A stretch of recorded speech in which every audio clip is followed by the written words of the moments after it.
I'm going to do a quick introduction of everybody, just in case nobody knows who they are. First of all, Karim Toure is an entrepreneur and angel investor. He founded Modanisa.com in 2011 to provide choice and style to Muslim women and be the platform for modest fashion brands and designers. Karim has had a long life passion for entrepreneurship, meeting different cultures and improving society by empowering women and female entrepreneurs. Currently serves on the board of directors for Iterham, the leading startup accelerator in Istanbul and Youth Republic. He's also an award-winning Markham. He also has an award-winning Markham agency in Turkey. Chris is a passionate Muslim American entrepreneur, committed to reviving the goodness of humanity. We all know him from LaunchGood. At the age of 16, Chris was inspired to become Muslim in part through the autobiography of Malcolm X, who imprinted in him the desire to leave a lasting legacy of change. As I mentioned, he's the founder and co-founder and CEO of LaunchGood, the world's largest faith-inspired crowdfunding platform that has raised over $250 million in 152 countries. And finally, Shahzad Younas is the CEO of Muzz, the world's leading app to help Muslims around the world find their partner. Originally from Manchester and also self-proclaimed as vertically challenged. Yeah. Shahzad has a background in finance as he was formerly a vice president in equity portfolio trading at Morgan Stanley. That's where our link comes from. In the early 2010s, Shahzad quit his job to fully focus on operating and building Muzz. So thank you very much, all three of you, for taking the time out. First of all, I'm just going to allow each of you to spend 5 minutes giving us an opening gambit. Karim, would you like to start and tell us a little about Modanisa and just to go back to the topic of today's session, it's all about the Islamic economy, where it is now, where it has been, and what the future is like. Let's start with Modanisa. Okay.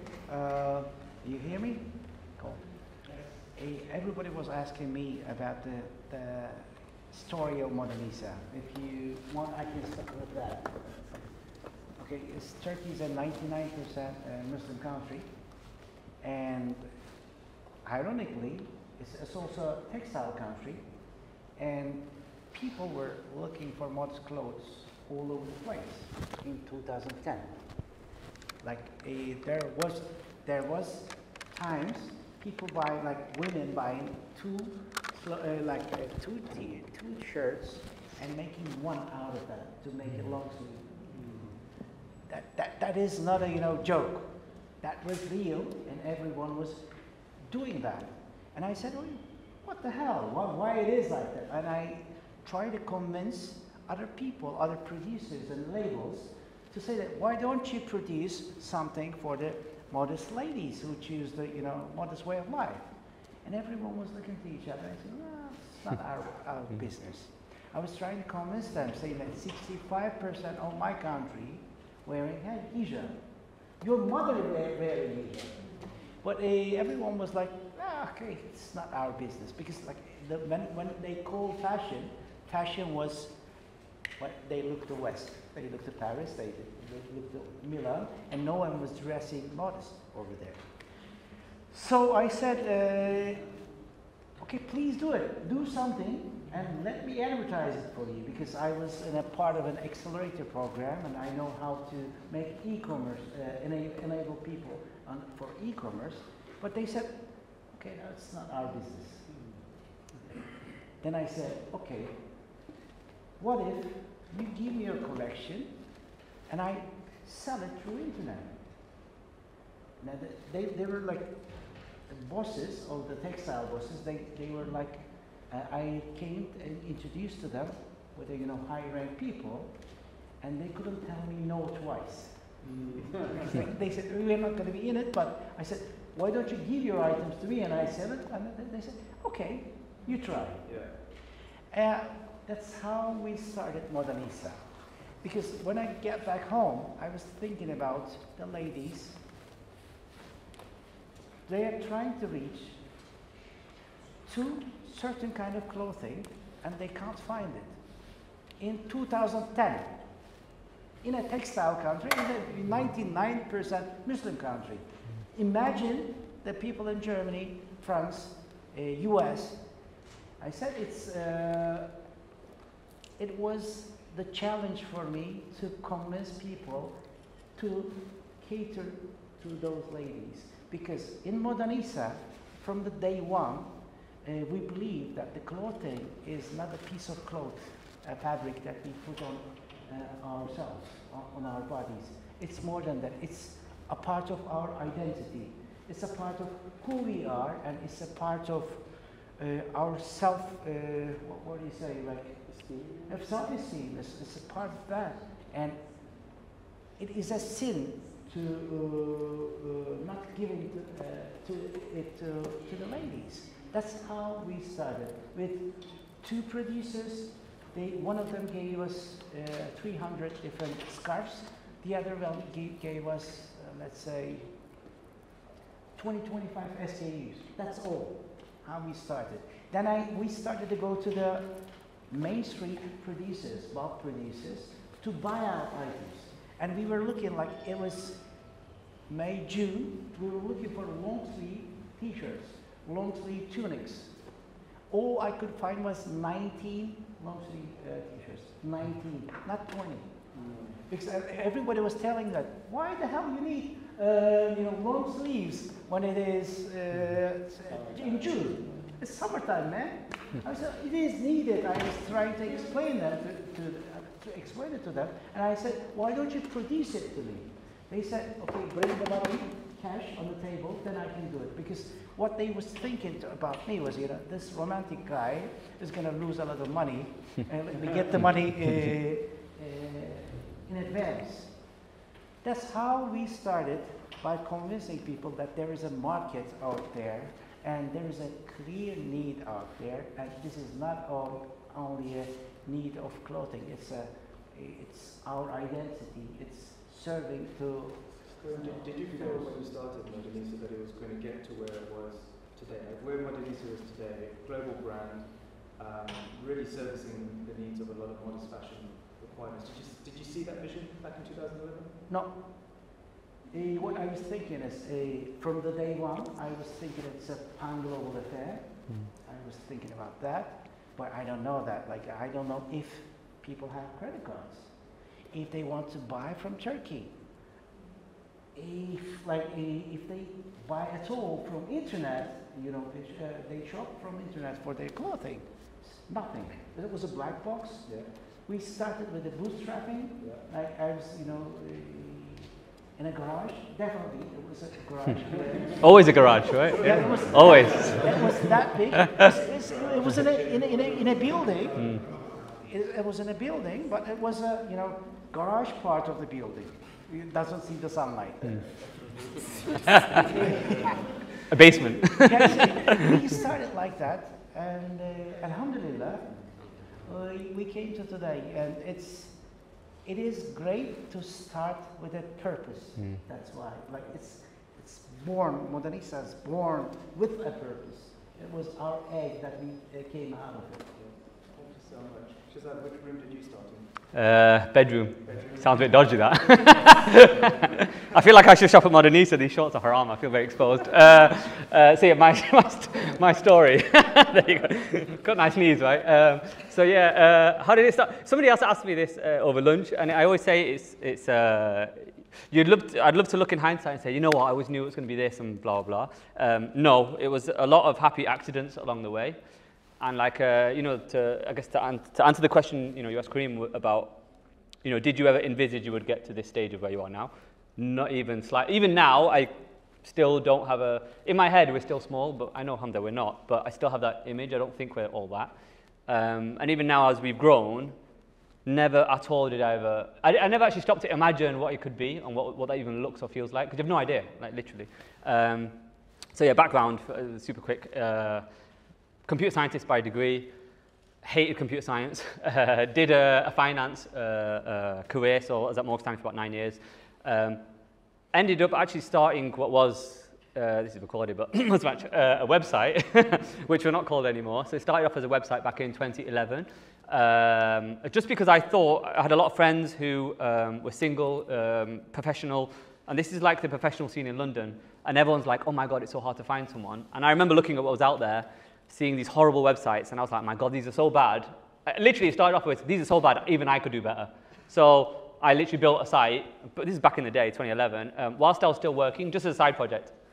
Not that big at all, like literally a few thousand people joined over X years, so it wasn't a big deal at all. But then it got to, you know, still in banking through the financial crisis of conscience as well, because I was part of it, but I got to about 2012, 13, where I had this itch where I was like, you know, I'm done with this whole finance thing. I wasn't happy. Alhamdulillah, money was great, I'm not complaining, but I wasn't happy. It literally did nothing for me, and I was like, what am I doing with my life? And I remember, you know, I definitely had a moment where I thought, you know, and it sounds cheesy to say, but, you know, it was true that if I died tomorrow, I'd be a bit gutted with the life I had. I was like, all right, I worked in banking, great. It didn't feel that fulfilling, and I felt nothing for it. And it kind of just fell into place that actually maybe this thing, you know, what was the website back then could be what I end up doing. But then what it coincided with was the rise of smartphones, which was, you know, 2012, 13, 14, right? Which seems strange to think because it wasn't that long ago. But back then, I still remember actually, someone was using a well-known dating app. And I'd never seen a dating app before or anything like that. And I was blown away that you could literally match with someone and start talking to a complete stranger on your phone. And I was like, it was such a light bulb moment that, oh my God, why do Muslims not have something like this? You know, why is it? It's definitely not a website, it's an app. Because if you're getting to know someone, in my eyes, it's quite a personal thing. And like, you know, somebody messages me, I'm not going to go to my room, turn my laptop on, log in and reply, and then wait 2 days for a response, you know? It's something quite personal that you're messaging, and I thought it has to be an app.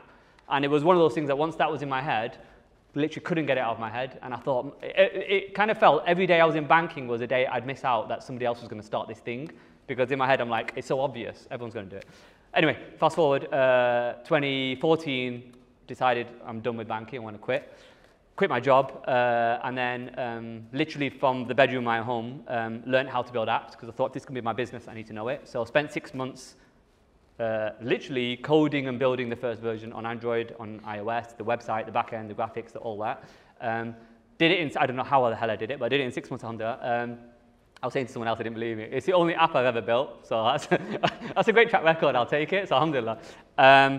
But then as part of all of that, obviously there's the building of the app, but then it's all the miserable stuff you have to do in terms of getting the brand out there. And I still, even now, say what we do sometimes is a bit of a thankless task, because, you know, it's a classic. People get married and don't tell us, but then people tell us all the not so great stuff as well. And I'm very realistic, it's a very messy area, but alhamdulillah, there's a lot of good stuff that happens as a result. Like our mission, you know, which I think has become clear over time, is transforming how Muslims meet and marry. And no question, globally, we've done it. Like, you know, alhamdulillah. But we're still, like I said in my head, we're still tiny. So, alhamdulillah. And thank you. And it's definitely not, like I say, it's not an easy area to operate in. It's a messy area to operate in, because I'm sure as many women will know, when men and women talk, and especially when, I think relatively, take the religious side out of it, when there's little social education of how men and women should talk, especially for Muslims, right, because we don't have that experience as such. I think there's a lot that can happen, which makes it a bit tricky. But alhamdulillah, no question, I've met people even here today who either have or have friends who got married through the platform, which is amazing, right? So yeah, it's definitely changed the world on that perspective. But for me, like I said, for where we are now, looking back, it's kind of every day, alhamdulillah, every day there's certain aspects of, call it this product, this market, and the way things are changing, where I'm like, it's working in our favor, which still keeps me excited. I've been doing it for 8 years full time now. I'm definitely grayer. But I genuinely, alhamdulillah, it doesn't feel like work. It's still exhausting, but I still love it at the same time. Most importantly is actually, I mean, I've seen it from the UK base. I think it's changed the perception. Oh, totally. Of dating. Yeah. However you want to call it. You know, it's such a taboo, you know, back in And early 2000s. relatively still is, right? It's gotten better, and this is because I remember back in the day when I was literally thinking about, I'm going to quit my job and do this thing. And trust me, I had a bit of a catch-up playing football on Friday, and so there's some faces I haven't seen for about 10 years or longer. And quite a few of them were like, you know what, we literally thought you'd lost the plot when you quit your job. They're like, Shaz is an idiot. What's he like, bless you with this nice idea you've got. And then alhamdulillah now, like, you know, hopefully it speaks for itself. But I remember, yeah, there was definitely a few things I thought about at the time, which I think, and this is why I'm genuinely excited for like this whole, you know, call it Muslim entrepreneurship and hopefully the journey of many people here, because I think for the Muslim world, we're advancing at a fast rate, the demographic is, there's so many things about the Muslim market which are so beneficial for starting a business or operating in the space. The Muslim population is, I think 50 or 60% of the Muslim population are under the age of 30. It's crazy young, people don't realize. The birth rate is super high, so you've got a nice growing population. For us, particularly, the tailwinds are better smartphones, better smartphone penetration, better ability to make payments in various countries. For us, the taboo around finding a partner online, it's still there, but it's moving on. Even in places like Pakistan and very Muslim majority countries, we have so many people. I'll tell you genuinely, and this blows my mind, we have so many couples who have literally flown across the world to get married. India, Indonesia, Turkey, Africa, like combinations you would never dream of. And I genuinely think, man, if it wasn't for this app, it wouldn't have happened. Well, you'd never know, but relatively, in terms of the mechanics of how people meet, it wouldn't have happened, because what are the means by which a guy in India can talk to a woman in Indonesia, and get married, and the whole thing happens. And I genuinely think, not to get too cheesy about it, but bringing the ummah together, but seeing the fruits of that as a result of the app is pretty mind-blowing, So yeah, alhamdulillah. So we'll talk more about the big stuff, but that's, yeah, just a thought. I was going to say tomorrow morning. Oh yeah, I'll be rabbiting on more. Uh-oh. She's already messaging me, trying to prep. Yeah. But no, there's a session tomorrow if you want to hear more about the ins and outs of Muzz and obviously the latest sort of few years as well. It's absolutely fascinating. We'll learn from it. Out of curiosity, has anybody got married? They're all outside. Oh, no. Does anyone know someone who got married through Muzz? Alhamdulillah, that's amazing. There you go. Look at that. There you go. Is anyone on Muzz now? Yeah. Hold on. I can tell, guys. Hold on, my radar's going off here. Yeah, don't worry. The marriage event is later, guys, yeah? Sorry. Chris, we've obviously talking about past, present, and future, and the Islamic economy.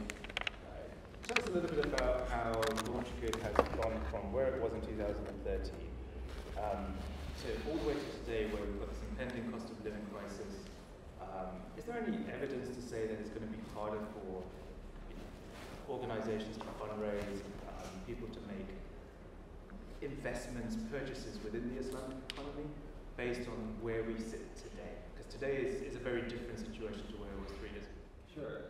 And I'm sure, you can correct me if I'm wrong, but for Karim Shahzad, they'll find this too, is that, the Islamic economy, let's say the digital Islamic economy, is not radically different than the digital economy, right? So you guys probably saw a big spike with COVID, and now it's leveled out, I'm assuming. No, we carried on. You carried on. We saw leveling off. Like, it wasn't the rates of growth that we saw in 2020, 2021, weren't going to keep going.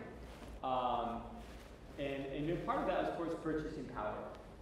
So I think you're going to see, a dip as the overall consumer market dips. But the tailwinds are so strong, like Shahzad is saying. So I think the thing that's unique about Muslims that's different than the rest of the world is there is a sort of awakening happening. I was just talking to a couple of our GMW Lab teammates from India for Doubly. We're talking about Airpogo, the show here, and it's like more popular in Pakistan and India than it is even here in Turkey.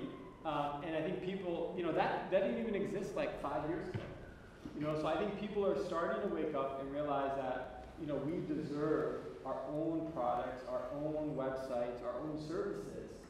And this new generation is digitally enabled. Like I said, 50% are under the age of 30.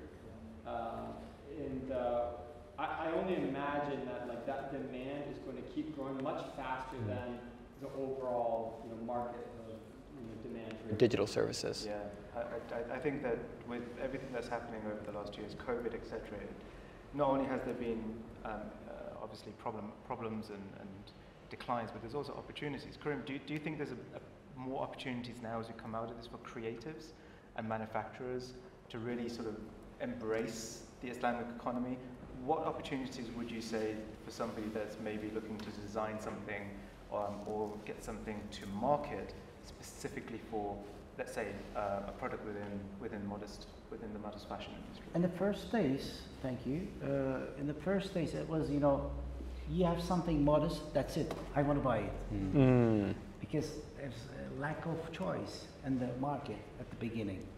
Then people start to, you know, we convince people that it was like 19, from 19 tunics. Right now we have more than 4,000 SKUs only in tunics. We have more than 7,000 dresses at Modanisa today. Now it is a time to differentiate yourself. Like, if you want to go for all cotton, breathable, you know, whatever you want to do, it has to have a different angle.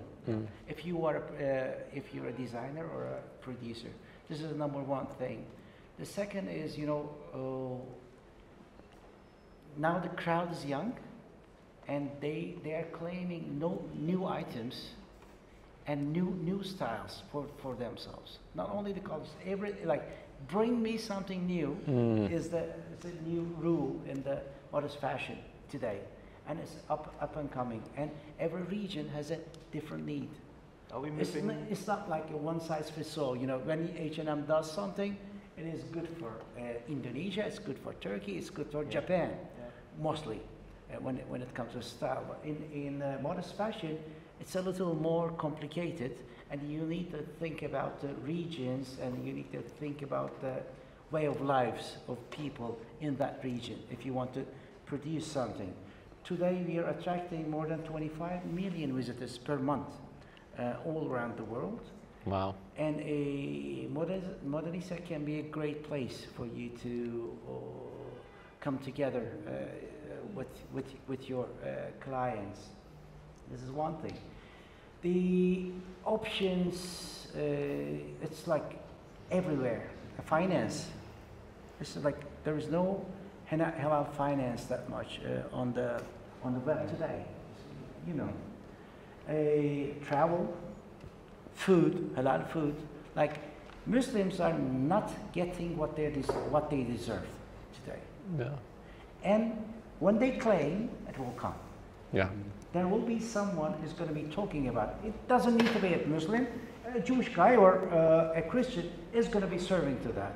But we need to learn how to demand that, and we need to not to settle for the less.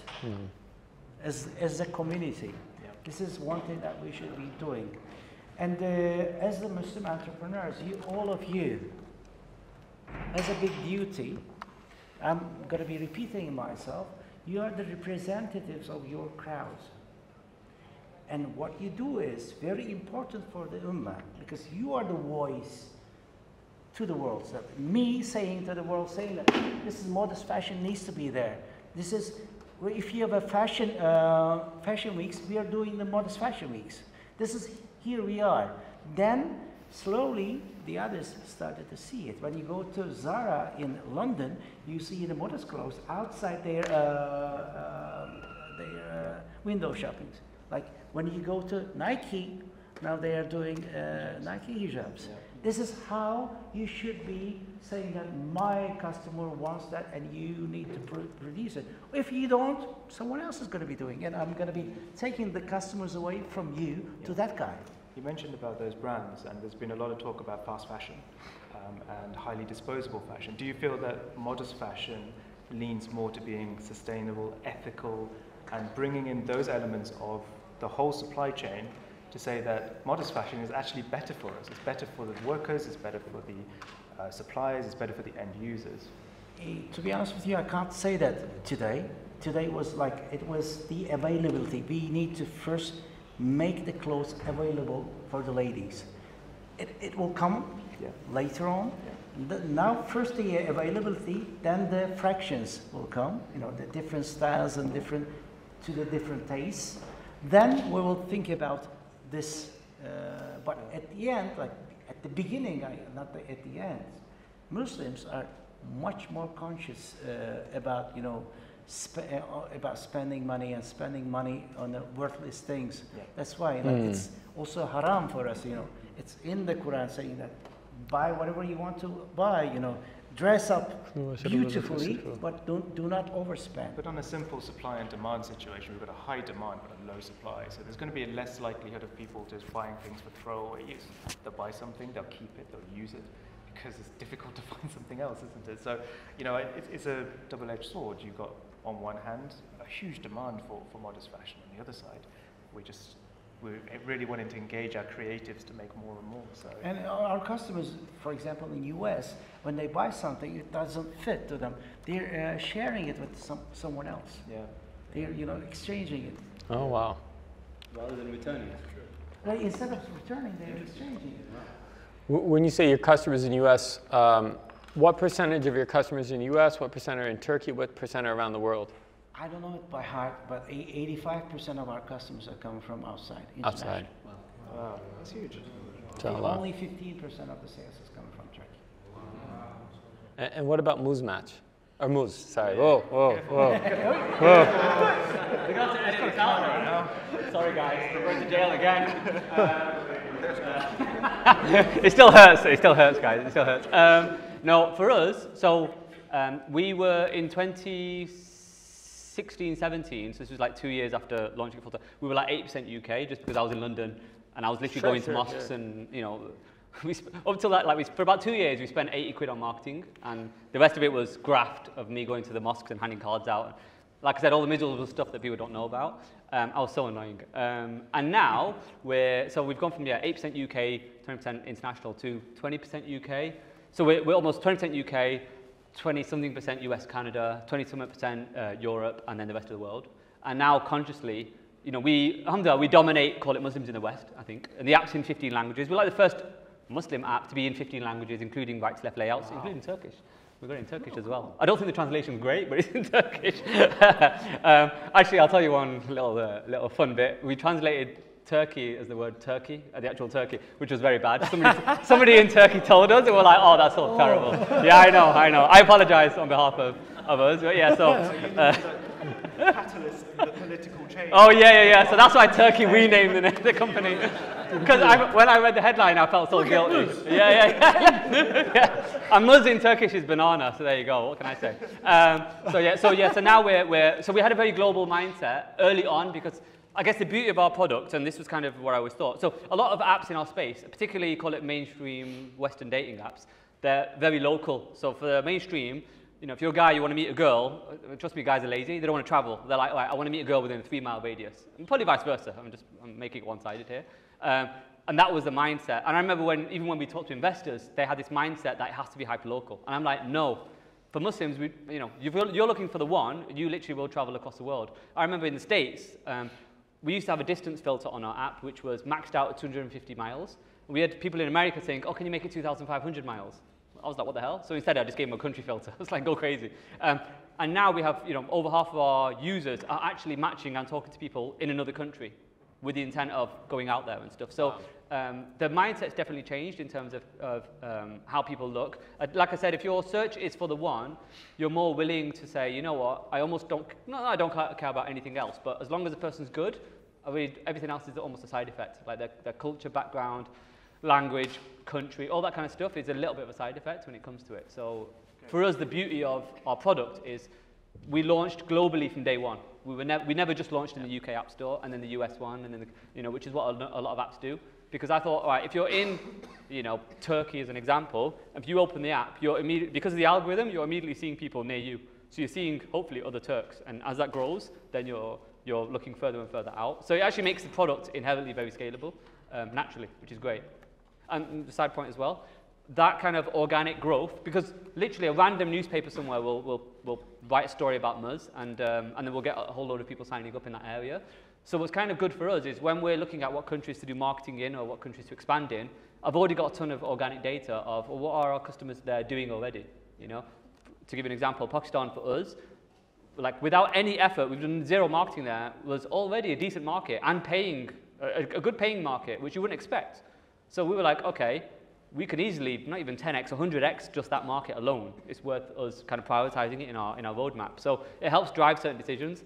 Turkey, we had a very interesting, no, I don't know about Turkey, but we had an interesting experience with Turkey where we learned a lot of things that even on a product basis weren't quite right. So we actually did some marketing and then pulled back and said, we're going to come back to Turkey. it needs a bit. We need to do a bit more homework here. But yeah, it's very interesting because it is very global. But one, and I know you mentioned around almost tailoring your product to different countries. Whether for right or wrong, I've tried to have a slightly opposite mindset in trying to create one product that suits the ummah, right? So it's having a product that isn't too complicated to use, but it's sufficiently flexible for people so they can kind of use it the way they want.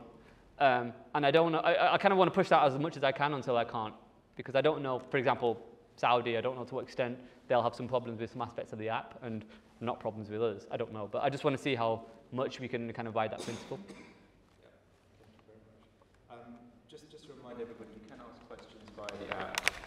We're about halfway through, and I've got a fun little bit that I like to call let the panel do the work bit now, where each of the panel will ask another person on the panel a question that they really wanted to ask. So that'll take about 10-15 minutes, but just we do like to make all of these sessions as interactive as possible. So if you have any questions, you can either stand up and ask them in about 10-15 minutes, or if you don't want to ask them in person, you can drop a question into the agenda session in the app. So, who wants to go first? Chris, would you like to ask a question to either of the panelists? I feel like I asked some questions already, but come back to me. Okay. Kareem? For both? Either one. Pick a both. Pick a victim. Before I go, like, if you see brands over here, like Modernisa, like Muzz, like Launch Good, there are a lot of ups and downs in our life. I personally cried at least twice. It's all right. It's all right. Just twice. The Wi-Fi is getting fixed. Just relax. Just because there's no Wi-Fi, guys. I'm joking. Sorry, I'm giving you so much grief. You have tough times. Yeah. And you should be getting ready for the tough times and not quit.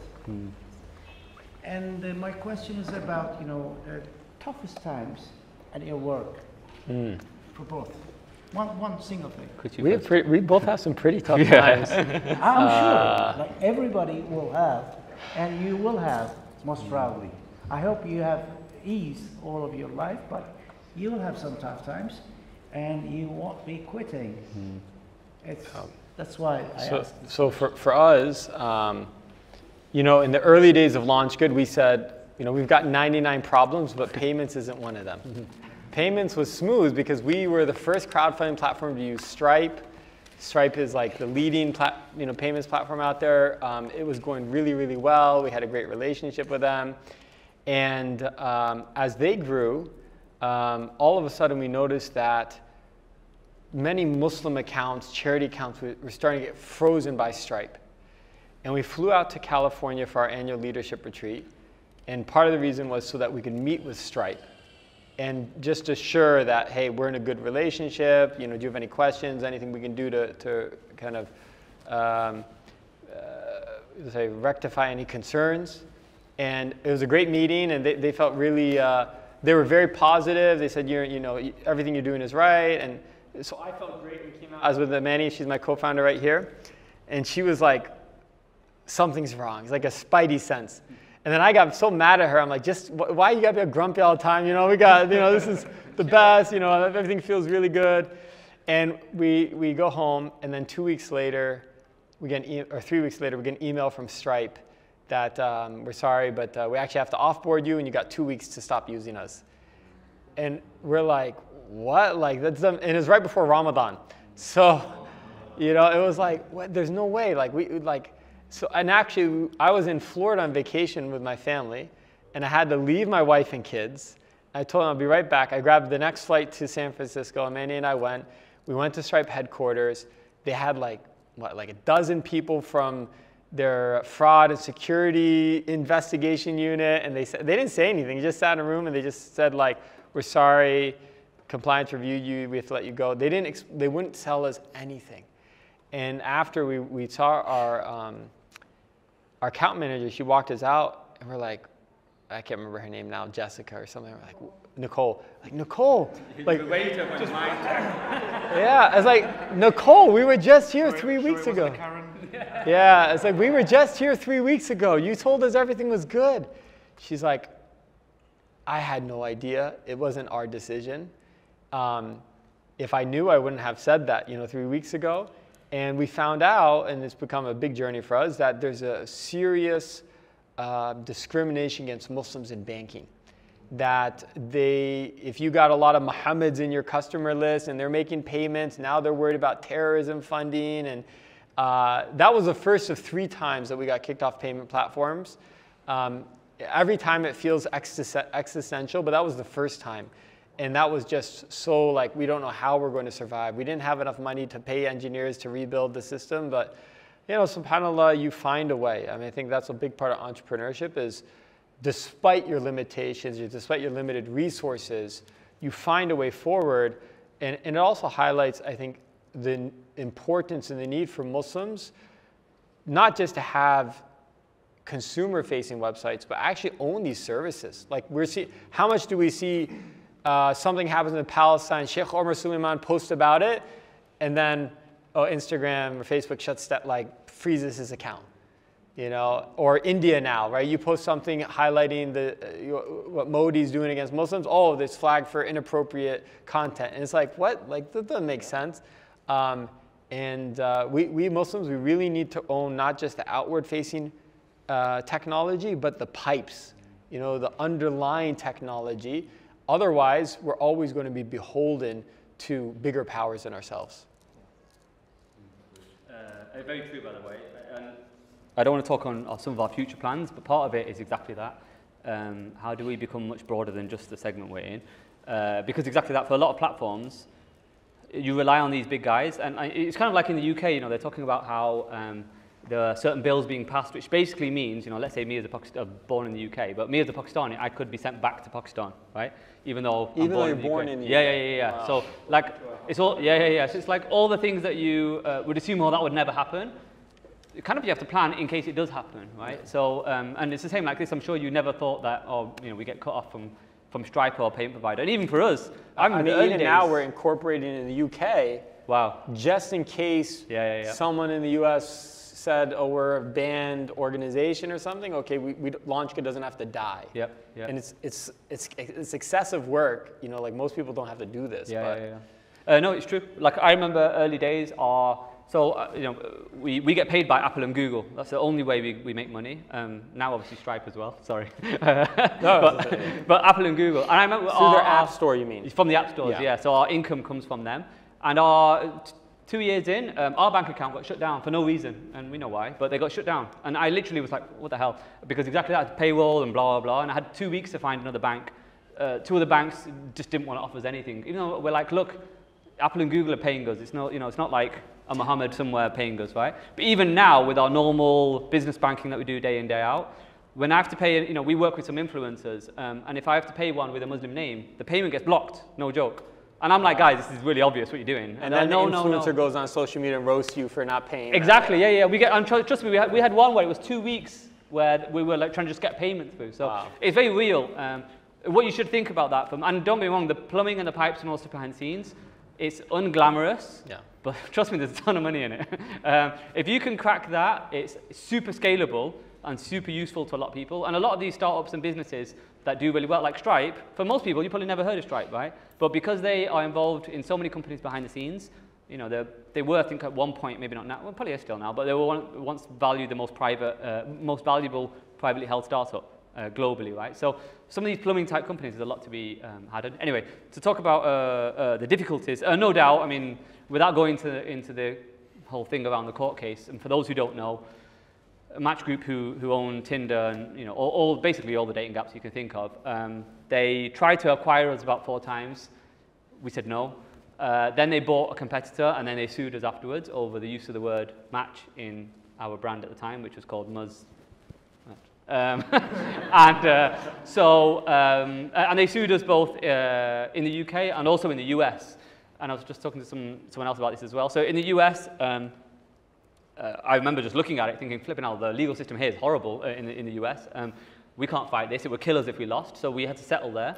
And what that meant is the whole case was riding in the UK in the courts there. Unfortunately, we lost 2 months ago. And even now, it's the pain of the whole legal, trust me, it's horrible, of going through the legal process, where I'm not an anxious person, but even now I wake up in the morning and I get anxious that there's an email from my lawyers, because literally for the past X months, that's all it's been, one thing after another after another. And if I tell you, like, you know, these companies, big companies out there, there's a few things, a few lessons that it taught me. Because don't get me wrong, when they were making offers for our business, there was one part of me that thought, that's a nice number, you know. It's life-changing, I'm not going to deny it was. But then I was very lucky that at the time it didn't mean anything for me, and over time, it's meant even less to me. And if anything, and this is not hopefully in a big-headed way, but it's reminded myself of the value of, my God, we need Muslims doing this stuff. We can't sell out early, and we can't have other people deciding things for us. We've got the smarts in our community, we just need to do it. So, you know, we need to encourage, I guess it is each other to take more risks and to help each other out, because it's lonely. Trust me, I can't tell the number of things that I'm involved in that literally I can't really talk to anyone. I can't really talk to my team because it's not their problem, and you don't want it to be their problem. So you are, whether you like it or not, and you know, you're on your own, I have to admit. And there have been days, and I actually think I've been through way worse things outside of the whole legal case, for sure. You know, some of the most draining things are anything to do with people. You know, building a team, hiring, you know, you think you've just nailed it, and then someone leaves and you're like, oh man, what the hell? And it's constant, you know, you're dealing with so many different things that you are on your own. So I've had, you know, my motto always has been, tomorrow's a new day, you know, and, you know, like, I'm still alive and it's all good, alhamdulillah. So, like, sometimes I've had literally horrible days where you don't want to eat, and I've had days where I'm just like, I just don't have the appetite to eat, and I'll just go to sleep. And weirdly, tomorrow's a new day, and it's all good. I'll go again. So no doubt, you know, I'm sure every startup has that. Definitely, I would say you have to be very wary of it. You have to persist. I quit my job intentionally because I didn't want a backup plan. Because I knew if I was still working at Morgan Stanley and I had this thing on the side, the moment this gets hard, I'm like, screw it, Morgan Stanley pays, I'm going to go back to that. And I was like, no, I can't have that. You have to be all in, I'm telling you, because it's hard enough. I have people who ask for business advice and they're like, yeah, I want to do this and I want to do that. And I'm always like, no, do one, because it's flipping hard as it is. Why are you trying to do two? Like, you know, focus. I've had exactly the same experience. If you do feel that... But you had to start up as well, right? So there you go. Exactly, and you literally drop everything and you move all of your chips into one you know, basket. One basket, and you say, okay, you have to go in 100%.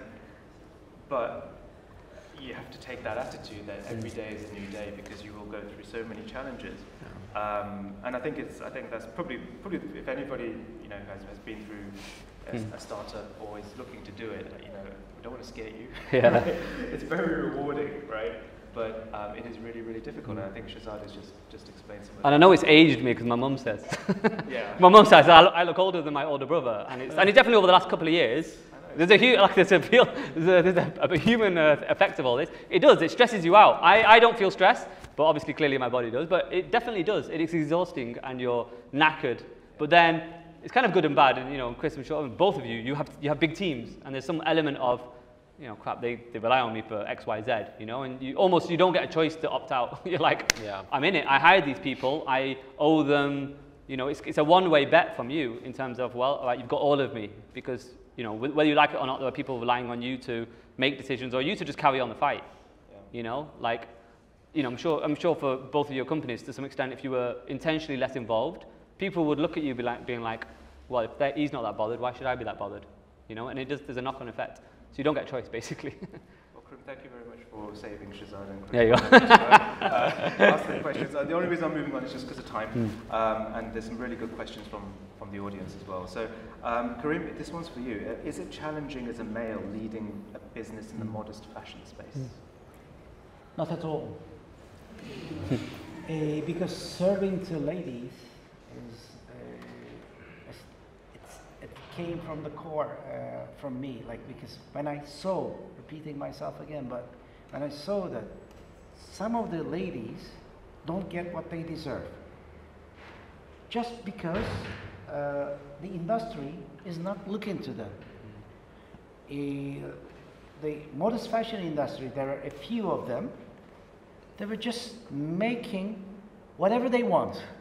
They were repeating the same color and same type every year, over and over again.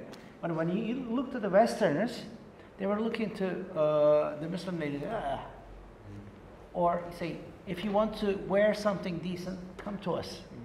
We were not going to be producing something for you. We are doing something, put it on.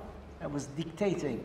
The fashion industry was like that. And that was a great challenge for me.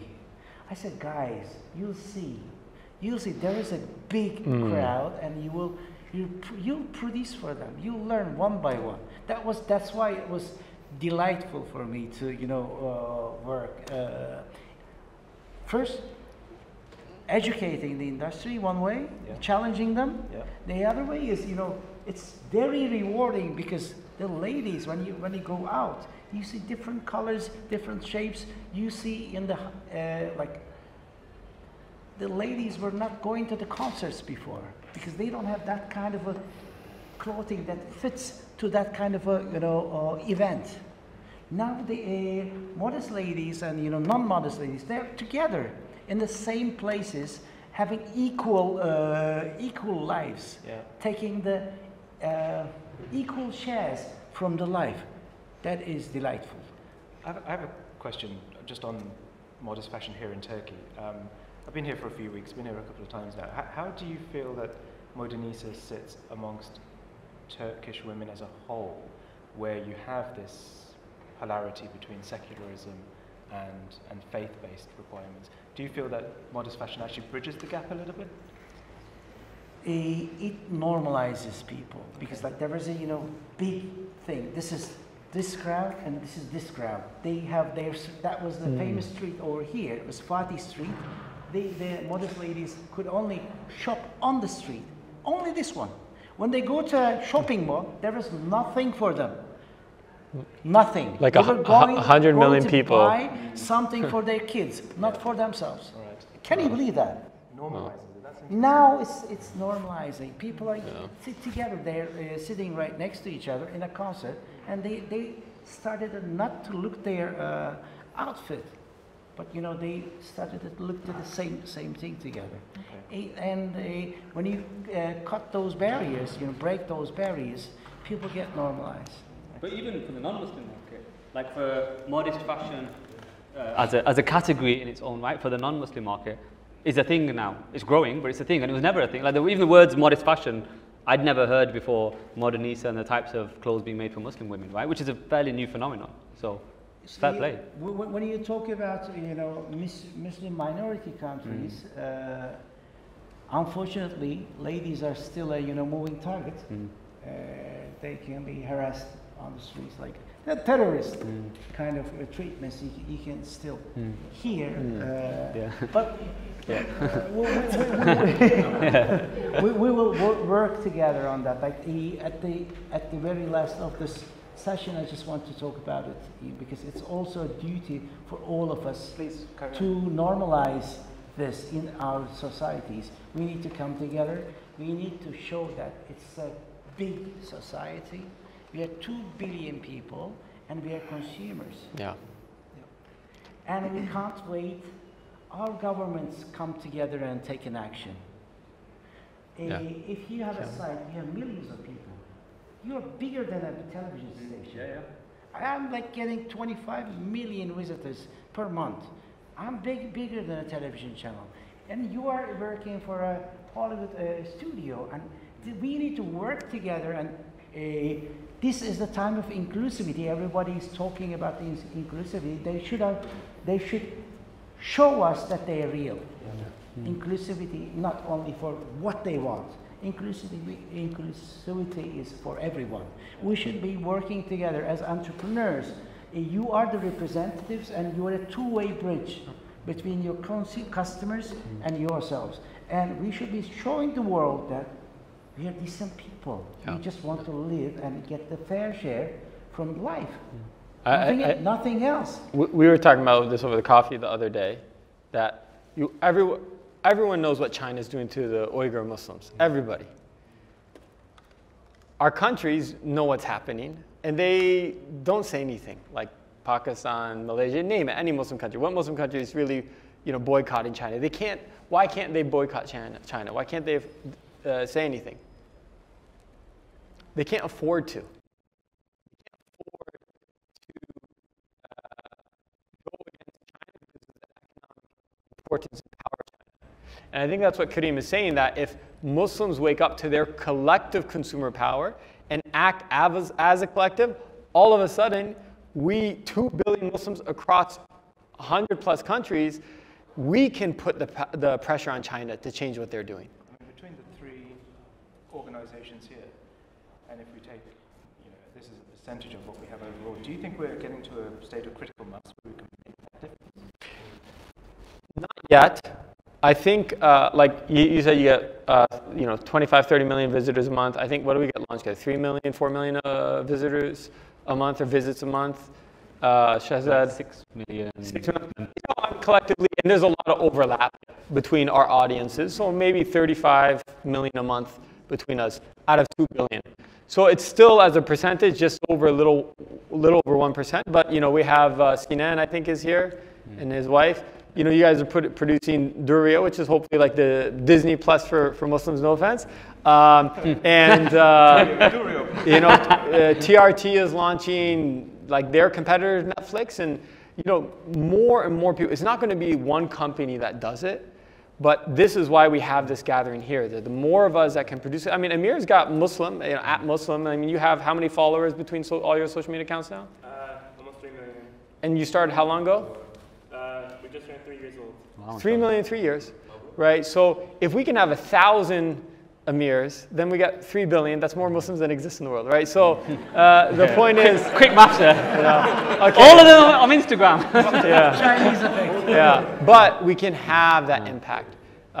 It's happening, inshallah, but we need to be very conscious and intentional, and that's why we're organizing these type of events. And peacefully, we should be repeating that it's a human right, it's a women's right, it's not Muslims' right.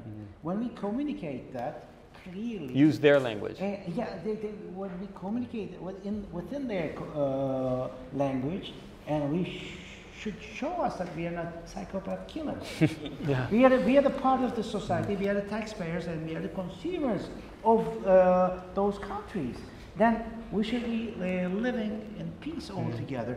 Then we can do it. You got the message, but it's also your power with your consumers, with your clients, that you can come together. Like if you have 10,000 people, that's good enough to start a fire sometimes. No. Thank you very much. We've got 5 minutes left. I've got lots and lots of questions in the last few minutes. Right? Speed round. So we're going to do a speed round, okay? I'm going to ask the question. One of you can answer it and answer it as quickly as possible. Okie dokie. This one is to any of you. It would be fascinating to generate a report on Muslim consumers based on analysing data from LG, Modernisa, and Muzz. Is anything like this in the works? So what was that? Analyzing data from? Yes. Collective data? Yes. GDPR. I think the answer is no. I think our data team at LaunchGood, do anyone from the LaunchGood data team here? Faizan? Maybe he stepped out. They're working, right? Hopefully, they're working, yeah. So I think they wanted to open source our data so that people could see that. I think it's a great idea. Well, we've got the guys from Dinar Standard here, so obviously we've got the reports that come out there, so that is as much of a collection. I did have a quick tangent. Yeah. Of your customers, how many what's bigger for you?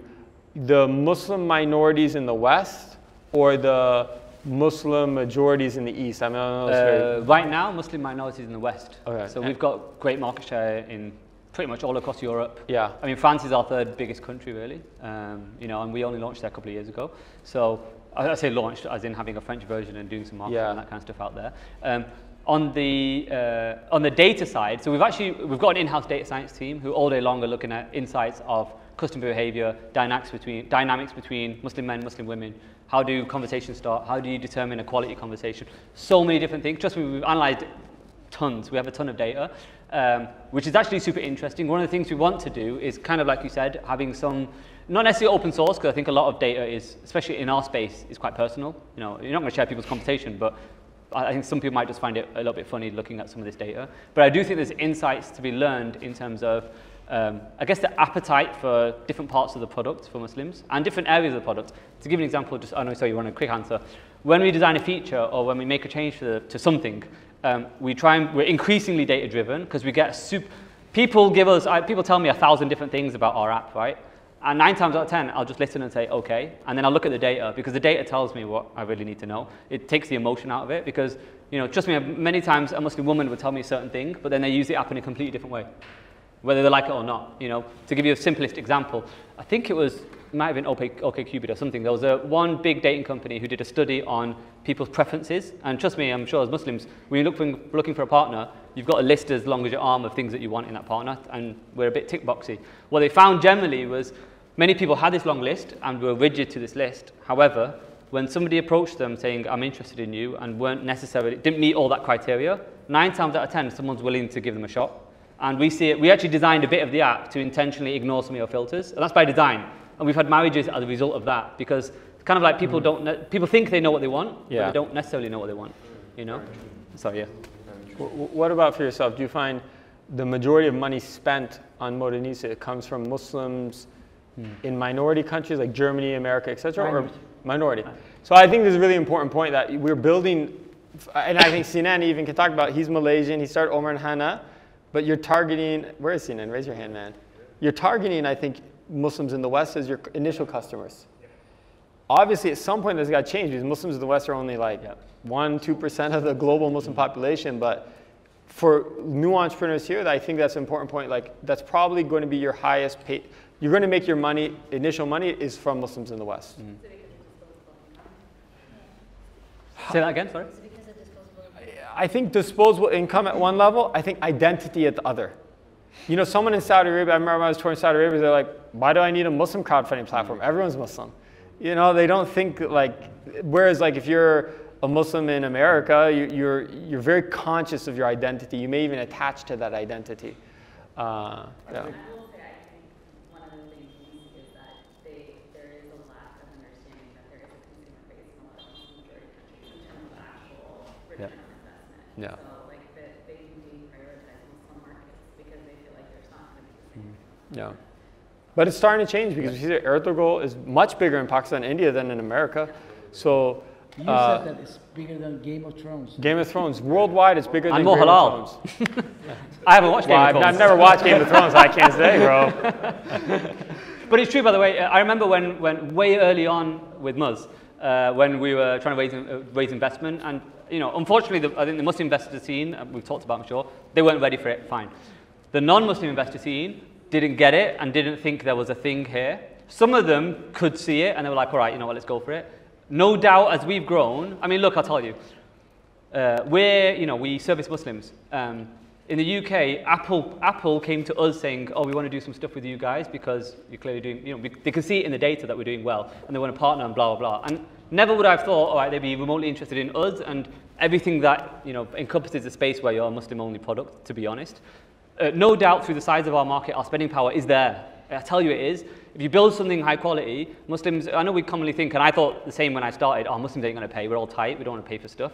A lot of people still say it should be free, but equally, I still get that grief, but a lot of people, because we built something, I think, inshallah, is actually a proper quality product, and we invest a stupid amount into our product, right? Like we never outsource anything, we build it from scratch, we build it in-house, we do all these things. Why? Because for me, that was one of the principles that I myself was fed up of a lot of Muslim offerings which were average, which were not that great, and which you're a bit embarrassed about. And I was like, no, screw that. Why don't we have something that's high quality that we're not embarrassed about it, where we're like, you know what, this came from our community and flipping out, it's really good. And I wanted us to be that example. When you do that, I'll tell you, Muslims will use it, Muslims will pay for it. There is money there in terms of it being a viable business. A quick one, and you talked to Chris about where we get our income from. So kind of similar, we get our income from, right now, majority Muslims in non-Muslim countries. That funds our growth of Muslims in Muslim majority countries. And soon, and trust me, and again, tailwinds, there is spending power in Muslim countries. I'll tell you that there is. Obviously, it's scale and there's a lot of things to get right, but no doubt if you look at the numbers, it's there. The more Muslim businesses, and hopefully Muslim businesses, because we don't, somebody else will, but the more, let's say, Muslim businesses grow in Muslim majority countries, the more outsiders will start looking in saying, oh, flipping hell, there is a market there. What can we do in that space? And trust me, they will. Because if we don't, they're all over it. Yeah. And they move quick, these guys. So that's why for me, and I've realized this the more I've been in it, where I'm like, man, we so need more Muslims in this space. You know, like we really do. It's so important because and from just having our legal experience, whatever, like I said, it's reminded me of that fact that, my God, we need people who actually care about our community. Well, I think a good example of that is Muslim Pro. Yeah. Where they got bought by a non-Muslim private equity fund, and they said, okay, like they're not thinking about the values, they're just thinking about how can they monetize it, and they started selling their data, and that data turned out to be sold to third parties, to the CIA and stuff like that, right? And it's like, that's what can happen. But even on that, there's 2 points I want to quickly say on that. So I remember I had so many emails from these third parties, the same ones who interacted. I still remember, I was a bit sad because it was a Muslim at that company who was trying to sell that service to us. I'm presuming he was innocent. And I did email him after going, flipping hell, what was all that about? And he was like, I didn't know. But I remember, and so I had two thoughts about, let's say Muslim Pro, if we're going to use that as an example, which was, firstly, okay, yeah, they screwed up. I'd like to think they didn't know and they made a mistake, fine, and they didn't know where the data was going. For me, what it actually reminded me of the fact that, my God, we need to be more powerful and economically strong. Because they only did it because they didn't have much money, right? And so it's out of necessity. They were like, all right, crap, we need some money. Screw it, let's just put this, let's sell our data on, and that's the way we'll raise money. It's so important that we have our own funds to do stuff. Because if you don't, trust me, you have to sell out, and it's sad. Like, we're lucky. I'll give you an example. In France, you know, talking about modest fashion, in France, they don't allow women to wear bikinis in swimming pools, right? And we've done marketing in France, and our marketing gets defaced. We get a lot of abuse in France. If I tell you, Muslim hatred in France is crazy. Like, it literally is. You're standing back going, my God, this is Europe. Did you just have an advert that went up? Yeah, so we did, right? So we did a thing well, we had various ads in France, but we did this thing where we said, all right, for any woman who gets fined wearing a burkini in France, we'll pay the fine. And I remember the team got so much abuse because of what we did. People were DMing them personally, finding them, sending them abusive messages. I've seen some of it. We get all sorts, right? But I remember, and I said to the team, you know what, Alhamdulillah, we're so lucky that just as a company, and not being in a cynical, we didn't have it with a cynical view. I'm like, as a company, Alhamdulillah, we have the resources and relative power to do something like this. Because there aren't many companies who can, or you can even afford to. And I'm like, it just reminded me of the fact, we need more companies who can do this. Because if there's one thing I've learned in all of this, and you look at politics, you look at governments and how everything operates, probably more in the US than any other country, but it's happening everywhere. Whether you like it or not, business and money rules. Not politics, it's business and money, that's power. And for Muslims, like I said, we lack, I'm talking very geopolitical here, but we lack unity, and you see it, and we don't realize our own value. We have so much value and power together, but it's hard because we don't stick together, and that's our biggest weakness. No. You know, and it's not by design. But there you go. Sorry, that was my. We're definitely failing at this rapid fire. Yeah. Sorry. Yeah. Sorry. No, I know. I'll show up now. I never expected it to be rapid fire when it's done. No, thank you very much, everybody. I hope everybody's. What time? We got a little more time. No? Yeah. Go on. Come on, few more minutes. Let's blitz the last few. Let's say, I was going to say, let's do a couple of questions from the audience. Okay. Yes, please, Muzz. When we talk about the Islamic economy or companies that are serving a Muslim audience, how important are Islamic principles in running your business, right? Because there's one way of saying that, you know, we're going to serve Muslims, let's say, of any background, just anybody that calls themselves Muslim, we're going to serve them. Or are there principles guiding your decision? That applies to all three companies in a sense, launch good when it comes to financing. I know Modern is alright. How do you determine what is modest? Are you basing it off of Islamic principles or what Muslims want to wear? Does that question make sense? Like, is the Islamic part important or is the Muslim part more important? Sorry. Straight to it. Oh. Right. Everybody will be here. Yeah. I'm answering this last. With a 3 or 4 sentences, I'll try to explain it. Like, the question is ignorant. I'm an ignorant man like you, because women knows what they want and they know their limits. And when you have a bouquet of selections over there, they choose what is good for them, what is modest in their society, and they know what to wear. That's why you can't dictate anything like that. Okay, guys, you need to wear this. This is the old fashion of the world. Now we need to empower, like, our women. They know what they want, and they will choose what they want to wear. You can't dictate it. When it comes to running the Islamic principles in the company, that is very important, because the recipe to success is there, driven by the God, saying that if you do those, you'll be successful, and you'll be rewarded not only in dunya but also in the other life. And we are trying to do that. Like, we have mistakes sometimes. Temptations comes out, and you are trying to find a quicker way, but thank God the slap comes, and you say, okay, lesson learned. Lesson learned. Yeah. And you're fortunate if you get the slap, because you're going back to the right track, and it's very important to follow the success principles of the Creator that He recommended to us. For me. One of the sisters, maybe? Manal. Manal? And then we'll go to the back. Zoe. My question is, do you think that you can be profit maximizing Do you think? Do you think as a business, especially within the kind of system that we operate in, that we can be profit maximizing and ethical at the same time? Being in a capitalist world, can we be profit maximizing and ethical at the same time? I actually think no. I'll give you an example. For us, we could double our revenue tomorrow by making a few changes to the app, and intentionally we don't, and we haven't. Like, one principle I remember when I first started, like for 2 whole years when I first launched it, there was nothing to pay for. It was completely free, and it was literally coming out of my pocket until we couldn't anymore. But part of that journey for me was, and I saw a lot of people who were getting married and blah blah blah, and I thought, okay, I want to make sure it's as easy as possible for anyone to get married. Therefore, what that means is, throughout the whole product, you have to always be able to talk to someone and never pay. You could literally use Muzz, find someone, get married, never pay us a penny. And I'm like, Alhamdulillah, that should always happen. And I've actually written it as one of our core, call it company principles. Principle 1, we want you to get married. We don't want to keep you on the platform for longer than necessary. And number 2, in theory, you should never have to pay to use it. For me, I want to make sure that holds true. What that means then, flip side is, it means we have to do a better job of selling our services. So it means we have to genuinely offer things which are value add. Yeah.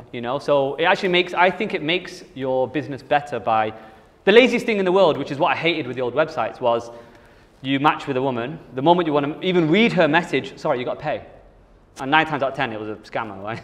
So okay, fine. And I was like, that doesn't seem like the right way of doing business, right? And no doubt, I actually think part of it's helped with a general shift in terms of freemium as a product. But for me, I think as a Muslim, what I found in the business is, by having that values-based option, it means that, like I said, everything that we sell, anything time we're talking about a product or asking you to buy something, there has to be genuine value to you, because it's very optional. You don't have to buy it. You don't need to buy it. And for me, it's important for us as a business that you shouldn't have to buy it. So that's kind of my mindset on it. And I always think, by the way, and this is just a general business principle, which I think is worth taking away, genuinely focus on just adding some value to someone's life and improving the quality of a product. The money comes. I'm telling you, the money always comes. If you focus on the money, you'll take shortcuts, I'm not saying you took shortcuts, but you know what I mean? You'll take shortcuts, but you'll inherently take shortcuts and try and speed things up here and there, and ultimately you'll make bad decisions for the product. Don't focus on the money, like really consciously don't focus on the money, you know? Give you another final quick example. We redesigned a feature in our app just now called Icebreakers. The gist of it was helping people have a higher quality conversation, because we found that a lot of Muslim men and women don't know how to have the conversation. They don't know how to. So we're trying to help on that. We knew when we designed it, all right, the way we've designed it will hurt revenue somewhat.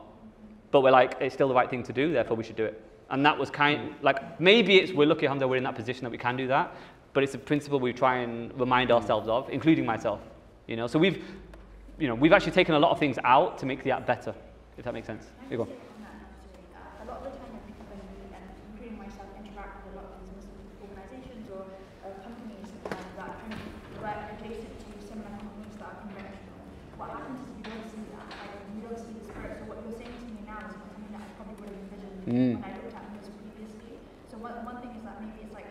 translate that in terms of understanding that Muslim companies are there first and foremost to serve Muslims. Yeah. And the second question I ask myself a lot is that, I mean, a lot of people strive to be entrepreneurs, but the business models that we're constantly taught is ones that are quite exploitative.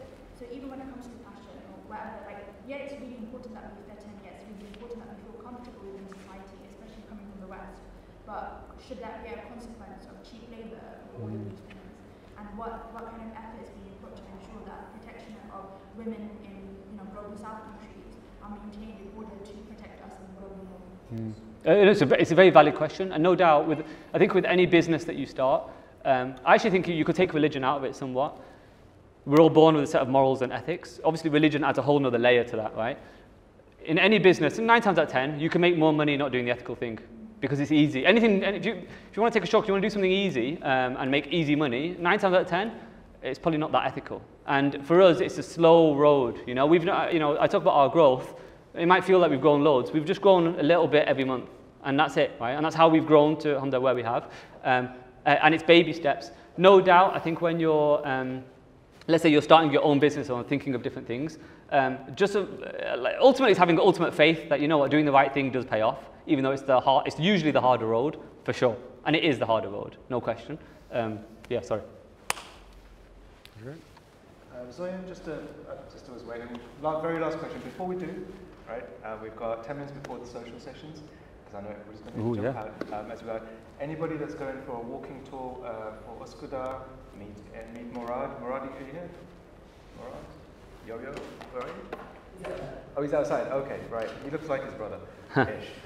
He's outside. He's going to be taking you through the walking tour. Anybody going with Abu Ayyub? Again, Abu Ayyub will be outside.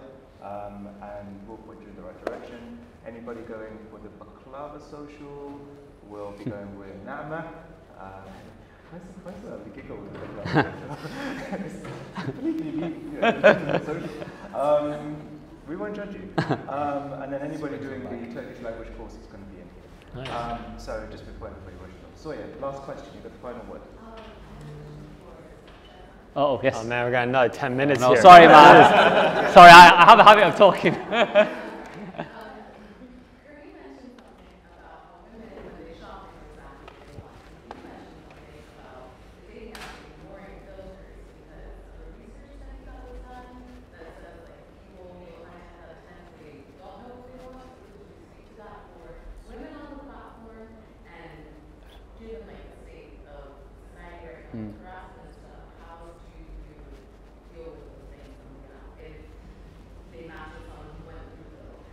Cool.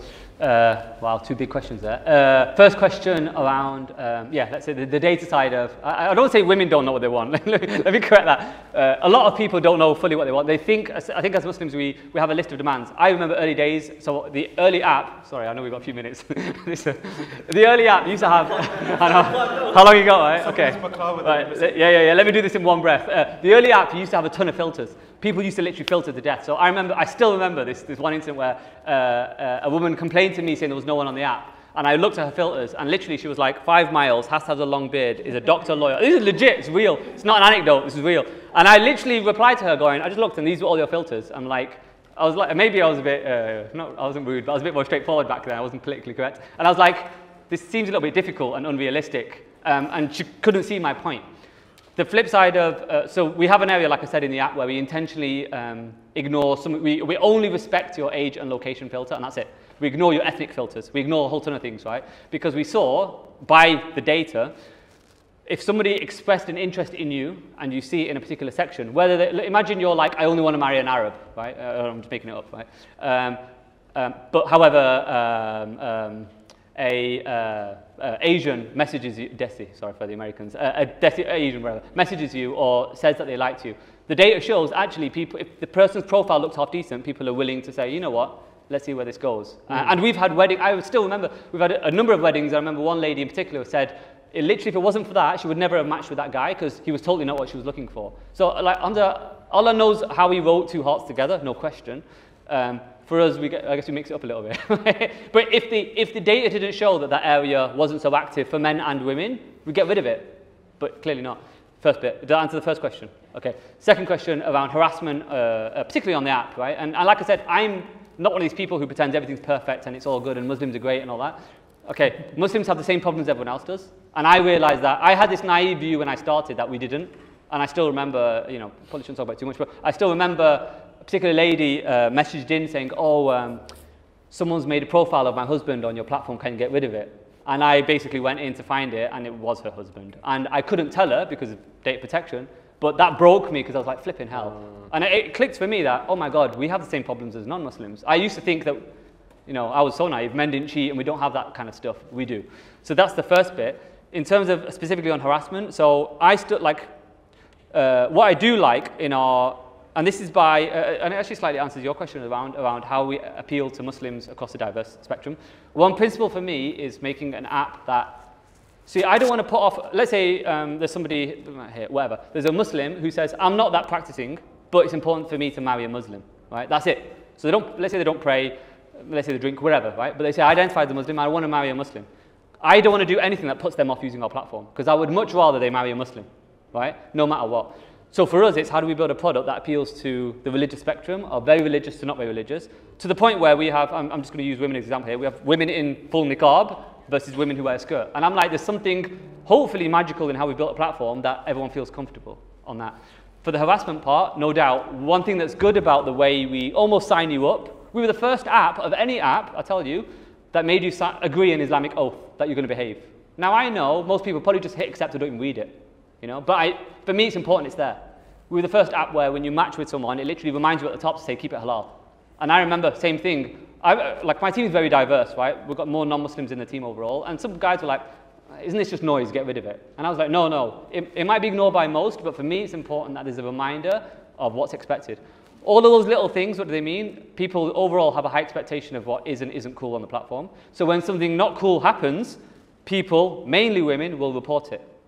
Flip side for me, I used to do the customer support for too many years. Literally 8 hours a day I was doing customer support, honestly, while coding and doing all that. I had no life. So I learned a lot about doing that. Number one was empathizing with women. I realized I can't. No, I realized there's a lot I even, you know, for example, a woman would report a particular thing, and I'm reading it going, what's the issue here? I can't see it. And I'm missing something. Now, what's good, we have 20 women who all day long are dealing with reports, dealing with harassment, getting rid of bad actors, etc., etc. What's good is the community, we've made it as easy as possible for people to report, and they do. So it's kind of self-policing in a good way, that people's expectations are so high that when something bad happens, it gets picked up really quick. So I never pretend bad stuff doesn't happen. It happens, because I'm simplifying here, men can be idiots, mostly men. And that's the reality. I wish it wasn't the case, but that is reality, and our app will reflect society to some extent. The bit that's important for me to sleep at night, and don't get me wrong, people have said to me personally, they're giving me a boost in the street, saying, oh, you know, you've made this app that encourages haram and fitna and all this stuff. I'm always an optimistic guy, always have been. And I'm like, I don't pretend bad stuff doesn't happen, it does. I don't ignore the good stuff that happens, but I know equally, if I turned a blind eye to bad stuff, then it's on me, give me grief all day long. I know me personally and our team, we don't turn a blind eye to bad stuff, and I'd rather have that as the motto of how we operate. So I don't know if that answered it. Sorry. Thank you so much. Very nice. You can hear more from Shahzad tomorrow. Yeah, sorry. I could talk for 2 hours if you want. Going into tomorrow afternoon, and you can stay for dinner as well, and I'm sure he'll keep you entertained. Thank you very much. Can I have a round of applause for all three of our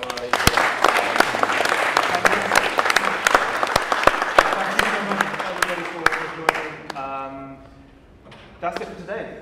Join the social sessions and have a great time this evening. Inshallah, we'll see you back tomorrow morning.